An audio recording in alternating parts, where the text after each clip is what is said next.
makaraos sa pang-araw-araw, Lord God. And Lord, sa oras po na ito, nandito po kami para makarinig, Panginoon, at hindi lamang po sana ito parinig ng bawat isa, kundi ito po ay may apply namin sa aming mga buhay. Maraming salamat po. Pinupuri po namin kayo sa pangalan ni Jesus. Amen and amen. Maraming salamat sa inyo, music. Biniro ko po sila kanina, sabi ko, huwag kayong bumaba dyan.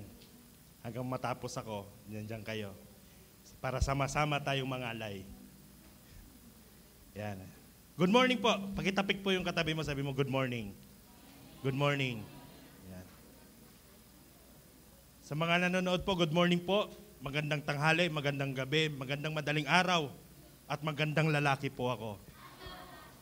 Ba't maraming nagre-react pag sinasabing magandang lalaki?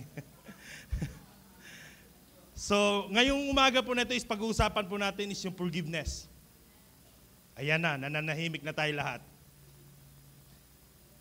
Pag-uusapan po natin is yung forgiveness. Ang ganda po tingnan pagka nagsiksikan po tayo sa harapan. Amen. In Matthew chapter 18, nung si Pedro lumapit kay Jesus, ang sabi, then Peter came to him and asked, Lord, how often should I forgive someone who sins against me? 7 times? Anong sagot ni Lord? No, not 7 times, Jesus replied, but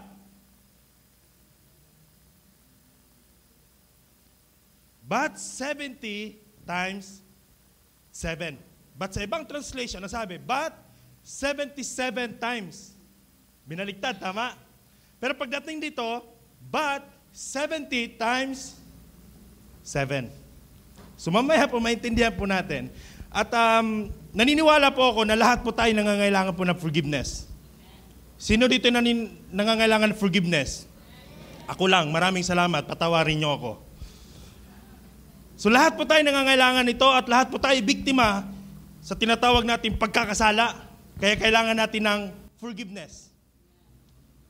At kung ikaw hindi ka nangangailangan ng forgiveness, ay parang sinasabi mo, Lord, hindi ko kailanganin yung pagpapatawad mo sa mga kasalanan ko.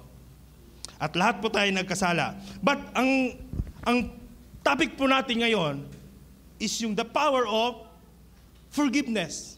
Yung kapangyarihan ng forgiveness. Ano bang meron sa forgiveness na yan? Bakit sinusulong yan? Bakit sinasabi yan sa church? Bakit tinuturo yan sa atin? Ano bang meron dyan sa forgiveness na yan? Amen? Diretso na tayo. Unang-una po, nilagay ko po dito, the power of forgiveness is to teach us to forgive others. Sabihin mo sa katabi mo, to forgive others. Kaya ang sabi natin minsan, para ka namang others. But forgiveness, ang forgiveness po ay nagtuturo sa atin para mag-forgive din ng kapwa natin. Tinuturuan tayo paano magpatawad. Why? Kasi nakaka-experience tayo ng forgiveness. Sabihin mo sa katabi mo, naka-experience ka na ba ng forgiveness? Kasi nung si Jesus Christ, pinako doon sa cross, para saan yon? Para sa kapatawaran nating mga kasalanan. So, madaling sabi, meron na forgiveness. At yung forgiveness na yon, pag natanggap natin, ito yung result. Matututo tayong magpatawad sa kapwa natin. Amen? Pwede ko bang sabihin na kaya yung tao na yan ay walang kakayanan magpatawad? Kasi hindi niya na-experience ng pagpapatawad ng Lord? Pwede ko bang sabihin? Pwede kong sabihin. Bakit? Kasi ang forgiveness, nagtuturo sa atin paano mag-forgive. At ang forgiveness na natanggap natin is galing sa Panginoon. Kasi ang forgiveness na galing sa tao, hindi kaya magpatawad ng todo-todo. Mamaya po, i-explain ko po sa inyo, Lord, bakit 70 times 7? So ano sabi ng Ephesians chapter 4 verse 32? Be kind and compassionate to one another. Amen? Forgiving each other just as in Christ God forgave you. Katulad ni Jesus Christ na pinatawad tayo, kailangan magpatawad daw pala tayo. Kaya nga sa panalangin natin, patawarin mo kami sa aming pagkakasala. Katulad ng pagpapatawad namin sa nagkasala sa amin. Amen? Minsan gagawin natin panukat eh. Amen? And then, napatanong ako, Lord, bakit ganito yung tinuturo mo? Bakit? Sabi kasi ni Peter eh, Lord, kailan ako magpapatawad? Ilang beses ko bang patatawarin yung taong nagkasala sa akin? Hindi nitanong na ako, Lord, kung nagkasala ako, ilang beses akong hihingi ng tawad? Magkaiba yon. Amen. Sa madaling sabi, si Pedro hindi nagkasala sa isang tao. Pagpalagay na natin, kasi ito yung senaryo eh. Si Pedro yung nagawa ng pagkakasala ng kapwa. And sabi niya, ilang beses po ako dapat magpatawad? Kasi siya ang ginawan eh. Amen. Ang sinabi po dito, ilang beses po ako magpatawad. Hindi sinabi na ilang beses po akong hihingi ng tawad. May nakita na ba kayong tao na humingi ng tawad harap-harapan? Mabigat ang kasalanan, humingi ng tawad? Mindset ng tao. Siya ang nagkasala, siya ang lumapit. Amen? Sinong relate dito? Kung sino yung nagkasala, dapat siya yung lumapit. Siya ang nagkasala eh. Amen? But sa Bible, sinabi ni Pedro, Lord, may nagkasala sa akin. Ilang beses ko siya patatawarin. Hindi pa humingi ng tawad. Ilang beses ko po siya patatawarin. Bakit? Bakit kailangan natin magpatawad? Kasi nga, may natanggap na tayong kapatawaran. Amen. Pangalawa, to teach us to love our enemies. Medyo tumahimik na. Ang pagpapatawa daw pala ay nagtuturo sa atin paano natin mamahalin ng ating mga kaaway. Huwag mo tingnan yung katabi mo, hindi mo kaawayan. Mahalin mo lang yan, huwag mong kaawayin. Amen. In Matthew chapter 5, verse 44, but I say, love your enemies, pray for those who persecute you. Nagtuturo sa atin eh. Pagpapatawa, nagtuturo sa atin kung paano natin mahalin yung ating mga kaaway.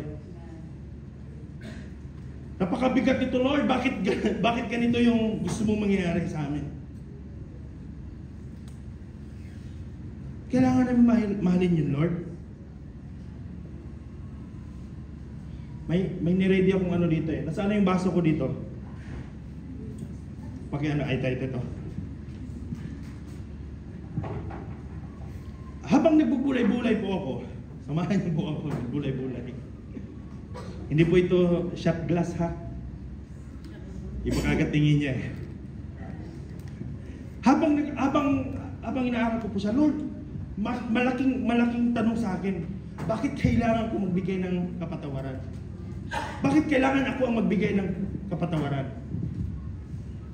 And then, mabigat pala yung ganitong bagay.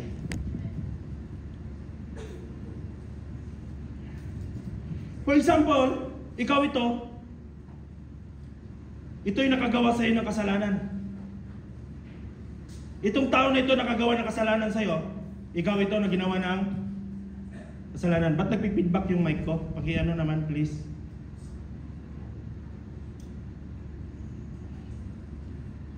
Kasi, kung ikaw ito nakagawa ng kasalanan, ganito ang senaryo ngayon. Gumawa ito ng kasalanan. Ano ang response mo? Magagalit ka sa kanya. Tama hindi? Nakagawa ng kasalanan eh. Ito yung realidad. Kahit sabihin natin hindi siya tama, ito yung realidad natin ngayon.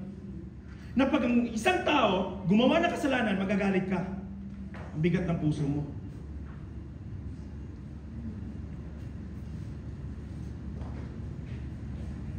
Amen.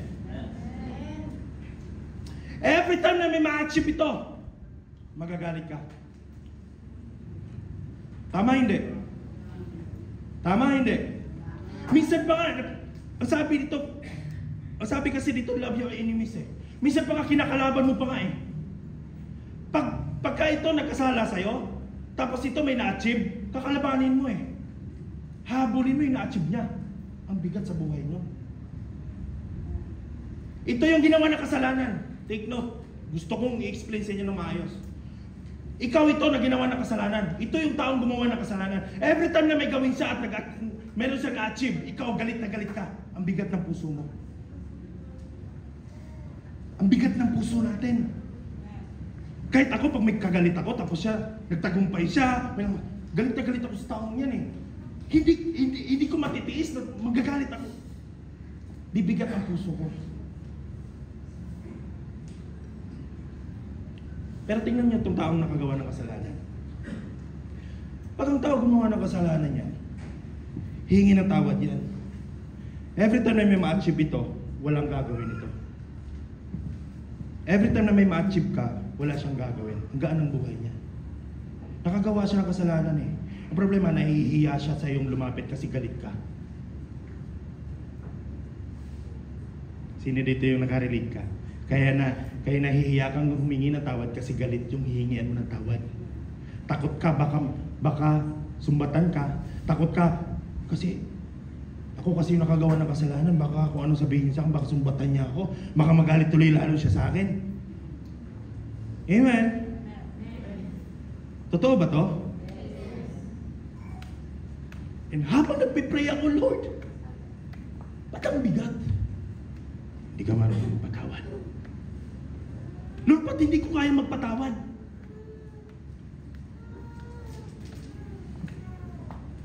Hinihintay mo kasi humingi ng tawad yan eh.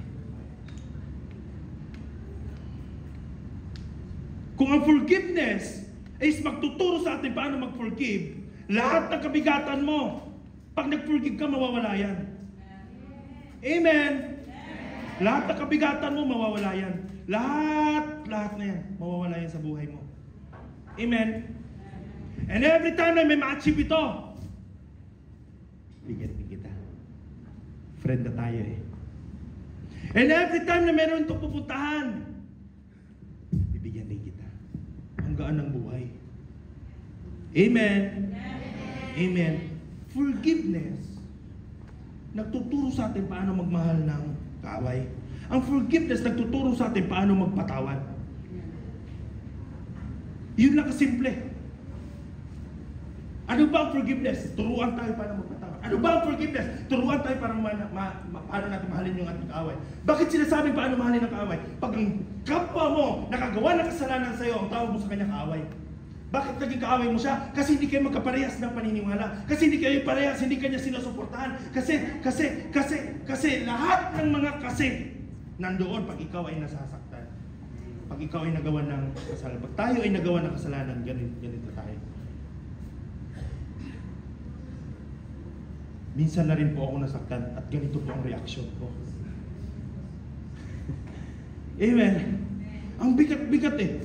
Alam mo itong tao na ito, dahil nasaktan siya, lahat ng sasabihin niya mabigat para dito. Gusto niya yung kabigatan niya, ipasa niya dito. Ang problema, ayaw niya. Hindi niya papansinin. Instead, gagawin niya ang buhay niyang masaya, hingi ng tawad, ayaw tanggapin. Ang gagawin na lang niya, maging masaya. Ikaw naman, gusto mo ipasa sa kanya yung kabigatan mo. Hindi niya gagawin yan.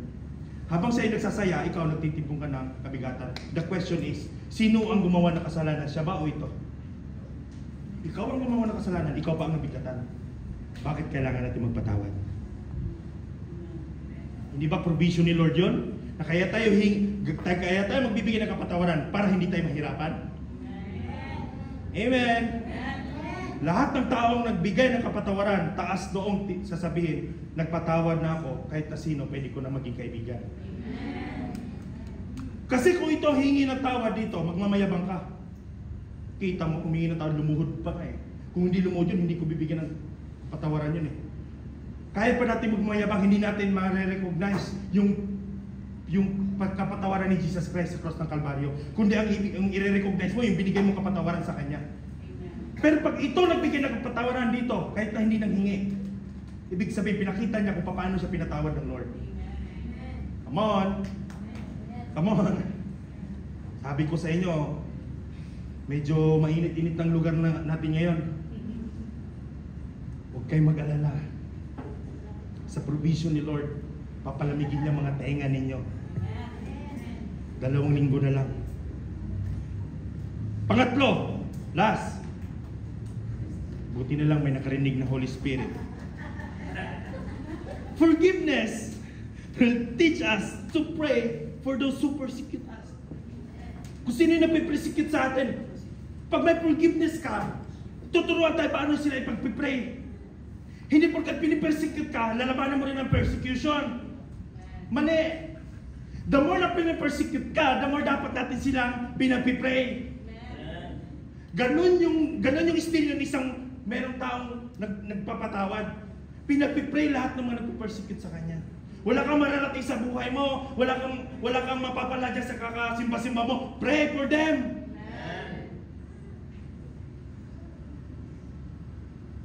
Pag pinipersecute tayo, ganado tayo magtrabaho kasi pag may napatunayan ka, babalik ka sa kanya. Ano sabi mo? Sabi mo, di ba, di ako magtatagumpay. Ano ko ngayon? Nawawala ng glory si Lord. Every time na hindi tayo nagpapatawad, nawawala ng glory si Lord. Come on. As long as na tayo ang magpapatawad, sa sarili natin magpapatawad tayo, kaya natin magmayabang. Pero yung kapatawaran na binigay mo sa isang tao kung nanggagaling kay Lord, hindi mo kayang ipagmayabang yan. Kapatid, kasi biktima ka lang din na pinatawad ng Panginoon. Biktima lang din ako na pinatawad ako ng Lord. Bakit kaya ko magpatawad? Kasi pinatawad na ako. Bago ako nagpatawad, pinatawad na muna ako. Sabihin mo sa katabi mo, kaya nga pinatawad na nga kita eh. Kasi pinatawad na rin ako. Amen. Ilang years ilang buwan ang bigat sa dibdib, sabi ko. Hindi naman akong nagkamali. Hindi naman akong nag-ano sa kanila. Bakit ang bigat-bigat ang dibdib ko? Every time na makikita ko yung Facebook niya, ang saya-saya niya, papunta dito, papunta doon. Bakit ako galit na galit ako? Hindi naman ako may ginawa sa kanyang mali. Siya naman may ginawa sa akin. Bakit ako yung nasasaktan? Samantalang siya wala na siyang iniintindi. May nasaktan ba siya? Wala. Ang sarap ng buhay niya. Pakapi-kapi lang sa dalampasigan. Naglalakad dun sa naglalakad lang dun sa may dalampasigan na ganyan. Magpipicture ng sunset, magpipicture ng sunrise. Tapos ikaw habang nakikinig, sus, oh, happy now, supper later. Minsan ang isang taong hindi marunong magpatawad, bitter. Bitter. Tingnan mo yung katabi mo, mukhang bitter lang yan pero marunong magpatawad yan. Marunong yan. Mukha lang naman yung bitter niyan eh. Pero marunong magpatawad yan. Sabi mo sa atin, patawarin mo ako ha. Naging bitter ako. Bitter luck next time. Ganon yung tinuturo ng forgiveness sa atin. Hindi lang natin masyadong pinapansin. Alam nyo, habang inaaral ko to, sumaya yung puso ko. Sabi ko, thank you Lord, nandito na pala ako sa part na ito.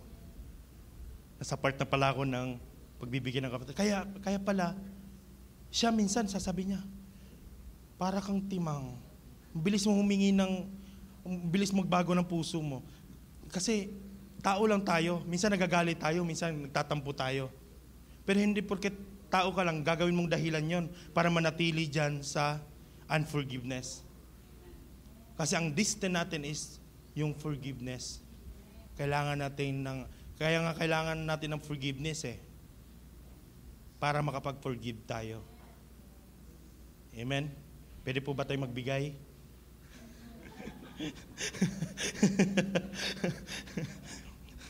Masusubukan natin yan, yung pagiging forgiveness mo.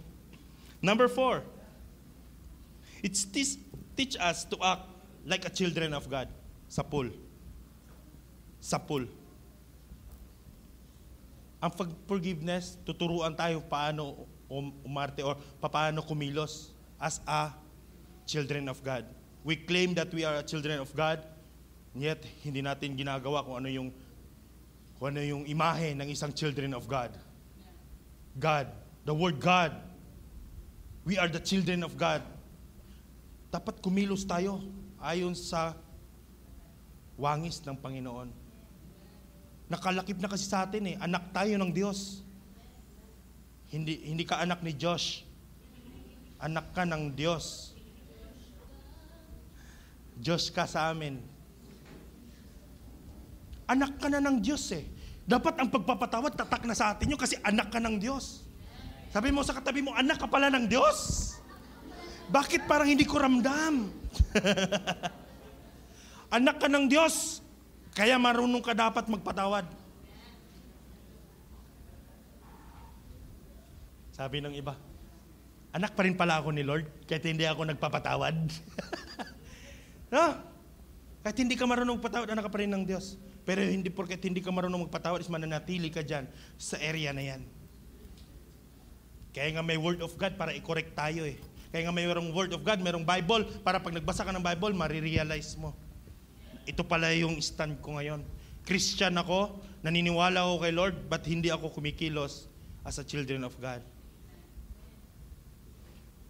Biriin mo, may na-achieve yung kapatiran mo. Kinaiingitan mo. Kinumpitensyan mo pa. Ang mahirap nun, nagtayo ng negosyo, tinayuan mo rin ng katulad ng negosyo niya. Tapos sabay-sabi na lang, tingnan na lang natin kung sino yung masarap, yun naman yung magbawagi. Pag di masarap, huwag mo ipagkalat. Minsan ganun tayo. Kaya ang hirap natin magpatawad kasi nakikipagkompetensya tayo. Tama? Kaya ang hirap natin magpatawad kasi bitter tayo. Ayaw natin mag-success yung isang kapatiran natin kasi gusto mo ikaw lang. Amen. Amen na lang tayo.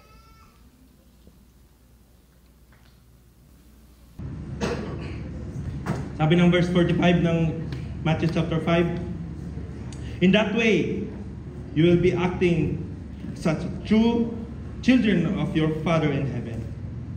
In that way daw, magpapatawad ka. In that way, in that way, in that way, pinagpipray mo yung nag-persecute sa'yo. In that way, pinapakita mo na ikaw ay anak talaga ng Diyos. In that way, every time na may gagawin tayo, dapat isipin natin na in that way, masasabi nila, in that way,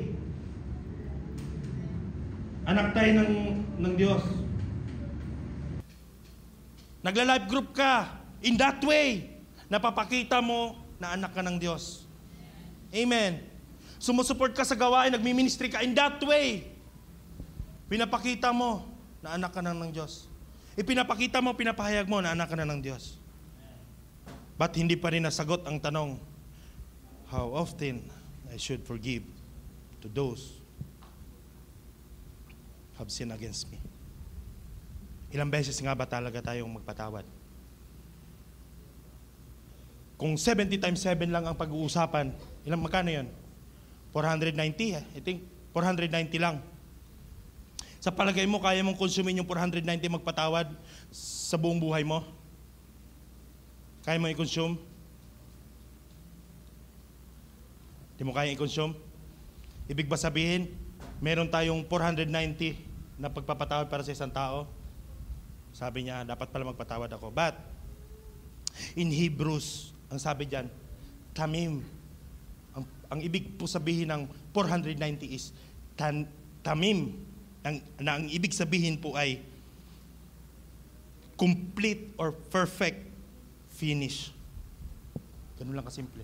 Lord, ilang beses akong magpatawad. Dapat yung pagpapatawad mo perfect. Dapat yung pagpapatawad mo complete. Dapat yung pagpapatawad mo eternal.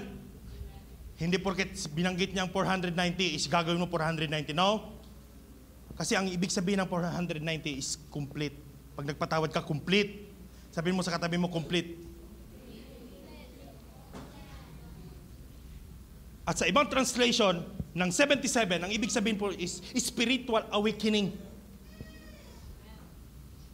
Lord, ilang beses ako magpapatawad? 7 times? No. It's 77 times, sabi ng ibang translation. But ang ibig sabihin po nun is spiritual awakening. Why? Bakit niya sinabi spiritual awakening? Every time na ma-awake yung spiritual mo, dapat hindi na dapat yung tinatanong kung ilang beses ko siya patatawarin. Kasi ang taong pinatawad, nagpapatawad.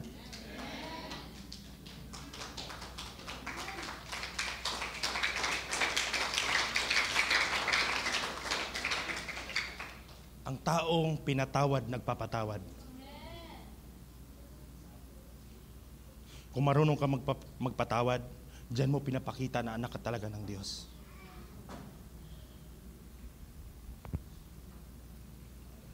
Sabi ni Pedro, Lord, ilang beses ko ba siya patatawarin? Once a day lang po ba? Kasi 7 times daw eh. Sa loob ng isang linggo, 1 beses lang po ba? Ngayon katumbas ko na rin, nagkasala ka sa akin. Huwag ka muna magkasala ulit sa akin ngayon. Bukas ka pa pwede magkasala. Kasi bukas pa yung pagpapatawad ko sa'yo. Hindi siya ganon. Ang pagpapatawad, sabi ng Lord, hindi dapat natatapos yan. Dapat, pag pinatawad mo siya, complete, finish, wala nang babalikan. Sa madaling sabi, nung nagpatawad ka, as in, burado na yon, hindi mo na dapat babalikan yon. Pinatawad mo na, nang gagaway kayo ulit, hinalungkat mo na naman ulit. No, hindi pagpapatawad yon. Hindi pagpapatawad yon, kapatid.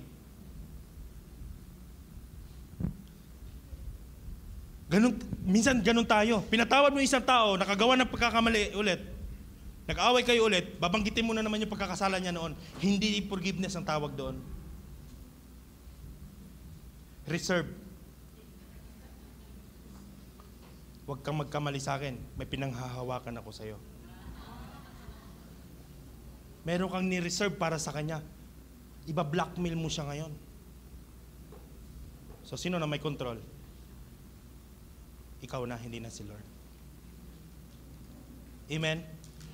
Napansin ko na kung sino ang hindi marunong magpatawad, siya ang nabibigatan. At ang yung taong nakagawa man sa kanya ng kasalanan, ay ang sarap ng buhay, ikaw, naghihirap ka. Ano ang sabi ng Lord? Di ko nalagay dito, but in Matthew chapter 18, pag tinuloy niyo po yung basahin, sabi niya, puntahan mo yung kapatid mo na yon. Makinig kayo mabuti. Kung meron dyan, paki-flash na lang. Puntahan mo yung kapatid mo na yon, kausapin mo siya sa kanyang pagkakasala sa'yo. Anong sabi? Puntahan mo yung kapatid mo na yon na nagkasala sa'yo. Gusto kong burahin sa ating isipan ngayon na pag may nagkamali, dapat siyang lumapit sa atin. Ang turo ni Jesus, kung siya nagkamali sa akin, lalapitan ko siya para kausapin na nagkamali siya sa akin. At kung siya papakinggan niya, yung pakikipag-usap mo sa kanya at naging okay kayo, matutulungan mo siyang makabalik sa Panginoon. Yun yung sabi ng Bible. Matthew chapter 18, yun yung sabi. Pag siya, nakinig siya sa sinasabi mo at tinanggap niya yung pagbibigay mo ng kapatawaran, matutulungan mo siya makabalik sa Panginoon. Tama ba na ang isang taong hindi marunong magpatawad, minsan hindi na nanatili sa church? Minsan, nakukompromiso yung paglilingkod niya sa Panginoon. Kasi nasaktan. Amen?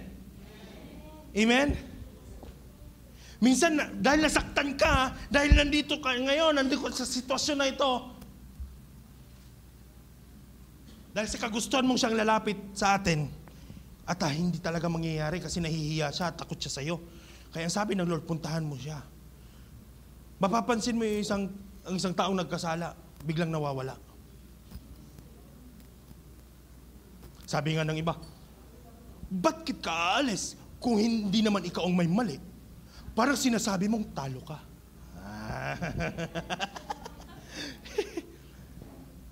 Kaya pag nagkamali kayo, huwag kayong umalis. Huwag kayong umalis. Kayo naman na nakagawa ng pagkakamali. Huwag naman kayong umalis. Bigyan nyo naman kami ng pagkakataon na makapagbigay ng kapatawaran sa inyo. Yun yung dahilan bakit hindi ka pinapaalis. Nang sa ganun, makalapit naman kami sa ang problema. Pag i-chat ka, wala na, block. Makikita mo na lang sa Facebook, patama na lang. Tao lang, nagkakamali. Tao lang, pinagtutulong to. Kasalanan mo yan, umalis ka. Kung nandun ka, di nakahingi sana ako ng tawad sa'yo. Biblical pa. Kasi bakit? Ang tao daw na nakagagawa ng kasalanan, minsan siya mismo nag-isolate. Sabi mo sa katabi mo nag-isolate. Tingnan mo yung katabi mo, pag wala nga yung linggo na yan, pag wala yan sa linggo, isa lang ibig sabihin yan. Absent siya, absent. Absent lang, kayo naman na-isolate ka agad eh. Absent lang, wala nga nung linggo eh. Ngayong linggo wala siya. Ibig sabihin, nag-isolate na siya, nagsisimula na. Sabi mo sa katabi mo, excited ka na ba? Magbigay ng forgiveness. Pili ka. Alam mo, yung mga tao na yan, yung mga tao na nandyan sa tabi mo, or meron kang tao na nasaktan, or merong tao na kasakit sa'yo, ikaw na mismo mag-insist, patawarin mo siya. Kasi naniniwala ako na walang pusong matigas simula nung tinanggap mo si Kristo. Kasi nga, bago na nga yung puso mo. Yung stone heart mo, malalaman mo yung tao na na nasasaktan pa. Laging kinakanta, pusong bato. Mga nasasaktan pa. Ganon yung mga team song nila. But kapatid, sinasabi ko sa inyo, right now, bago man tayo lumisan sa lugar na ito, dapat bago tayo makarating dun sa bagong church natin. Sino excited na pupunta ng bagong church? Amen? Amen. Sana man lang bago tayo makarating doon is maging okay muna yung mga puso natin. Hindi natin alam kung baka pagdating natin doon, nawala si hindi na nakarating dito. Nasaan si Pambihira. Imbis na nandoon tayo para mga luluwa. Pagdating namin doon, maghahagilap na naman kami doon sa kasama natin. I-restore natin yan. Wala. But ang sarap sa pakiramdam na lahat tayo, isabay-sabay tayo pupunta doon, sama-sama tayo pupunta doon, sama-sama tayong hahayo doon, na may pagkakaisa. Ang forgiveness po is nagbibigay ng peace. Yun po yung essence ng forgiveness. To give peace para sa atin na nagawa ng kasalanan, para mapayapa ka, kailangan mo magpatawad. Amen? Alam mo kasi si God, kung hindi niya binigay yung kanyang kaisa-isang anak hanggang ngayon, namumroblema pa siya sa tao. Hanggang ngayon, namumroblema pa siya sa atin. Kung hindi niya binigay si Jesus, dahil sa katigasan ng ulo natin, hanggang ngayon, namumroblema pa siya sa atin. Ang solusyon, ibigay ko yung anak ko. Para kung sino mang tumanggap sa kanya, siya lang yung papasok sa langit. Sino mang tumanggap sa kanya, siya lang yung papasok sa langit. Ayaw ko nang makipag-argue sa inyo kasi magagaling kayo. Si Jesus na lang ipadala ko, patayin nyo kung gusto nyo. Pero yung forgiveness na binigay ni Jesus, ang sabi kasi dito, complete. Kaya nga sabi ni Lord, it is finished. Every time na nagkasala ka sa Panginoon, kinalimutan na ng Lord yon. At alam mo ba kapatid, ang sabi dito, kung ikaw ay nagawa ng kasalanan, puntahan mo yung tao na yun. Alam mo ba kapatid na kaya ka nandito ngayon sa church? Kasi pinuntahan ka ni Lord sa pamamagitan ng taong nag-imbita sa'yo. Come on. Kaya ka nakakilala sa Panginoon kasi ginamit ng Lord yung nag-invite sa'yo para lang mapalapit ka sa Kanya, para makipag-reconcile sa'yo si Lord. Para sabihin ni Lord sa'yo na anak, okay lang. Anak, kahit na nagkamali ka, mahal pa rin kita. Anak, kahit na ilang beses ka magkamali sa akin, mahal na mahal pa rin kita. Tingnan mo yung tatay doon sa prodigal son. Kahit na gaano kalaki yung ng kasalanan ng kanyang anak, tinuring na siyang patay, pero yung tatay niya nag-aabang pa rin. At nung nakita niya yung anak niya, sino unang lumapit? Tinakbo siya ng tatay. That's the essence of forgiveness. Dapat ikaw ang lumapit. Kung ikaw nagawan ka ng kasalanan, ikaw ang lumapit. Hindi yan ang practice natin dito sa mundong ito. Pero ang church at ang mundo dapat magkaiba. Kung ano ang practice ng mundo, sa mundo yon. Kung ano ang practice ni Lord, kay Lord yon. Madidistinguish na isang tao ay Krisyano pag siya mismo marunong magpatawad kahit gaano pa kalaki ang kasalanan ng kanyang kapatid. Sabi nga ng ibang translation Lord, ilang beses kong patatawarin yung kapatid kong nagkasala sa akin. Dito kasi, yung iba Panginoon, yung mga ibang tao na nagkasala sa akin, ilang beses ko patatawarin. But sa ibang translation, ilang beses ko po patatawarin yung kapatid ko nagkasala sa akin. Madaling sabi, kahit sa loob ng church na ito, merong mga ganon. Merong mga alitan, merong hindi pagkakaunawaan. Amen? But sa umagang ito, puputulin po natin. Amen. Amen. Amen. Hallelujah. Hallelujah. Pwede po ba tayong tumayo lahat? Oh, hallelujah. Hallelujah. Kapatid, sinasabi ko to sa iyo ngayon, hindi dahil sa gusto kong humingi ka na tawad dyan sa mga tao na yan. Hindi ko gagawin. Ikaw ang nakakaalam nun. Ako, binigay ko lang po itong word na ito. Galing kay Lord, binigay lang ito. Ngayon, kung mangungusap sa'yo si Lord, kakausapin ka ng Lord, you can, pwede kang lumapit Pwede kang lumapit. Akbayan mo lang yan, bulungan mo, patawad ha. Or, pinapatawad na kita. Ang sarap ngumiti pagka lahat ng dito sa lobby is kabati.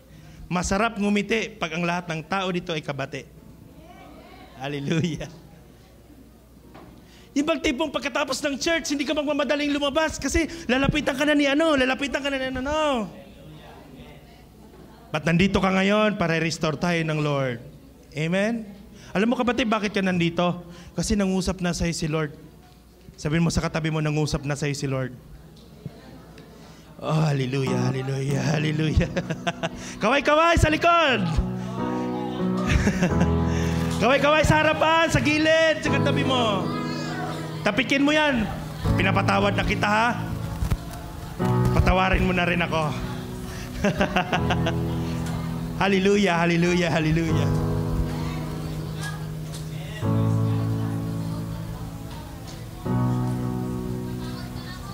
Alam nyo, habang ginagawa ko po yung message na yan, ang bigat-bigat po ng loob ko.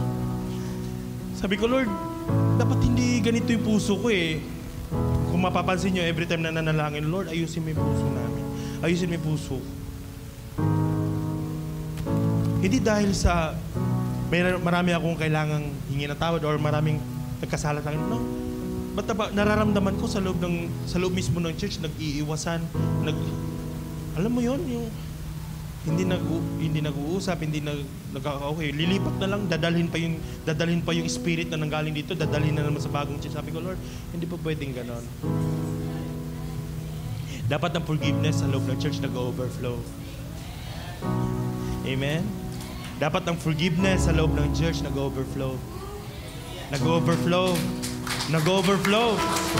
Dapat nag-overflow yon. Kasi sa forgiveness lang, napapakita mong anak ka na ng Diyos. Kasi sa pagpapatawad mo, kapatid, mas pinapatunayan mo na anak ka talaga ng Diyos. Pwede ba natin kantahin ulit yung ano na yun? Kanta na yun, yung chorus niya. Ang ganda, no? Alam mo kung yung Diyos natin noon, marunong magpatawad, hanggang ngayon, marunong siya magpatawad. Alam mo yung Diyos noon, kung magaling siya sa mga bagay na yan, ipoprovide niya lahat ng pangangailangan mo. Hanggang ngayon, ipoprovide niya yan eh. Sa lahat ng panahon, naging Diyos sa atin. Hindi ito Sunday eh. Ito yung Sunday na kung saan i-restore ka ng Lord. Ito yung Sunday na kung saan magsisimula ka ulit sa kapatiran. Parang bagong bagong invite mo, ang bait-bait mo, kung paano mo siya nakilala noon, lalapitan mo. Pasensya na ha. Nagkamali rin ako eh. Pasensya na. Hallelujah, hallelujah. Si Pedro, isa din si Pedro sa tao na nanghina, bumalik sa dating buhay niya. Pero alam nyo, nilapitan siya ni Lord. Lumapit sila. Peter, ano nangyari sa buhay mo ngayon? Bakit nandiyan ka na? Ano sabi ni Lord? Mahal mo pa ba ako? Sabi ni Peter, mahal pa kita, Lord. Mahal mo pa ba talaga ako? Kahit na lumayo ka sa Panginoon, pwede natin sabihin na mahal pa rin kita, Lord. But the essence, kaya siya nilapitan ni Lord, ni Jesus. Kasi gusto ni Jesus na maramdaman ni Pedro na pinatawad siya sa lahat ng kanyang ginawa. After noon, alam nyo, si Pedro ginamit ng gusto ng Panginoon. 3,000 got saved. Pwede kang gamitin ng Panginoon, kapatid. Pwede kang gamitin ng Panginoon. Si Abraham, nagkamali rin si Abraham. Si Sarah ang kanyang asawa, pero si Hagar ang kanyang inanakan. Nagkamali rin si Abraham. Pero hindi siya tinalikuran ng Lord. Pagkos, lahat ng pangako ng Lord sa kanya, tinupad pa rin ng Panginoon. Gusto ko sabihin sa inyo, kapatid, na anuman ang action mo ngayon, anuman ang sitwasyon mo ngayon, kung feeling mo nagkamali ka at ikaw mismo ina-isolate mo yung sarili mo sa Panginoon, huwag mong gagawin yan, kapatid. Nagkamali ka lang. Nagkamali ka lang. Pero si Lord, hindi nagkamali sa'yo. Hindi nagkamali ng binigyan ng pagpapatawad si Lord. Yung pagkakamali mo, maliit lang yan sa binigay niya pagpapatawad sa'yo.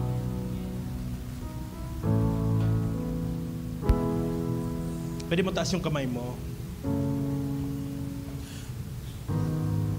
Masakit, mabigat. Parang ang hirap umusad. Lalo na ngayon sa Sa panahon natin ngayon, more on social media na lang. Every time na mag-scroll ka, makikita mo yung achievement ng kapatid mo, makikita mo yung achievement ng mga magulang mo, makikita mo, pero galit ka eh. Nasasaktan ka, gusto mo silang i-persecute, gusto mo silang i-curse. But ang sabi ng Lord, pray for those people who persecuted you. Pag-pray mo sila. Ipag-pray mo sila, kapatid. Ipag-pray mo sila. Oh, hallelujah, hallelujah. Habang tinataas mo yung kamay mo, gusto ko isipin mo yung mga tao na gusto mong bigyan ng pagpapatawad, bigyan mong releasean ng forgiveness. Gusto kong isipin mo yung mga tao na yon. Hallelujah, hallelujah, hallelujah, hallelujah. Oh, hallelujah, hallelujah. Kaya alam mo, kapatid, kaya hindi mo kayang magbigay ng pagpapatawad kasi hindi kasi na-satisfied yung puso mo na doon sa tao na yun na naggumawa sa'yo ng kasalanan. Dapat meron siyang gawin para ma-satisfied yung puso mo. Pero kapatid, sinasabi ko sa iyo ngayon, alam mo yung tao na yun na hinihintay mong maghumingi ng tawad sa'yo? Pinatawad na muna ng Diyos. Pinatawad na ng Diyos. Tayo na lang hindi nagpatawad sa Kanya. Kung si Lord nga kaya niyang patawarin yan, kaya natin siyang patawarin. Oh, hallelujah, hallelujah, hallelujah, hallelujah. Maraming salamat, Panginoon, sa umagang ito, sa oras na binigyan niyo po sa amin. Pagpapatawad, Panginoon, sa aming mga puso ay lagi mong ibigay. Overflowing forgiveness, Lord God, dapat mananatili sa aming mga puso. Oh, hallelujah, hallelujah, hallelujah, hallelujah. Oh, hallelujah, hallelujah, hallelujah, hallelujah. Oh, hallelujah. Di namin kaya, Panginoon, mabuhay sa kabigatan, sa kapaitan, Panginoon. Bitterness, Lord God. Masarap ngumiti pag silang lahat ay aking kabati, Panginoon.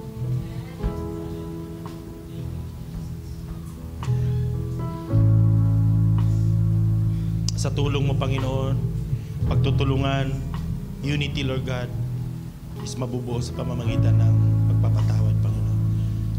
Tinataas po namin kayo sa oras na ito. Hayaan niyo po na bawat isa sa amin na nandito ngayon ay patuloy sa kanilang mga buhay, sa kanilang mga ginagawa. Pagpalain niyo po sila. Lahat ng mga may negosyo, lahat, Panginoon, ng mga negosyante na nandito, Panginoon, bless niyo po sila. Patawarin niyo po kami sa aming pagkakasala, Panginoon. At tulungan niyo po kami, ang aming mga puso, na makapagbigay din po kami ng kapatawaran doon sa mga taong nagkasala sa amin. Lord, tinataas po namin sila ngayon. Bless niyo po sila. Wala man sila ngayon sa aming mga paningin, wala man sila sa aming mga tabi ngayon. But Lord, ipaabot mo po sa kanila, pinatawad na po namin sila. Maraming salamat po. Pinupuri po namin kayo sa pangalan ni Jesus. Amen and amen.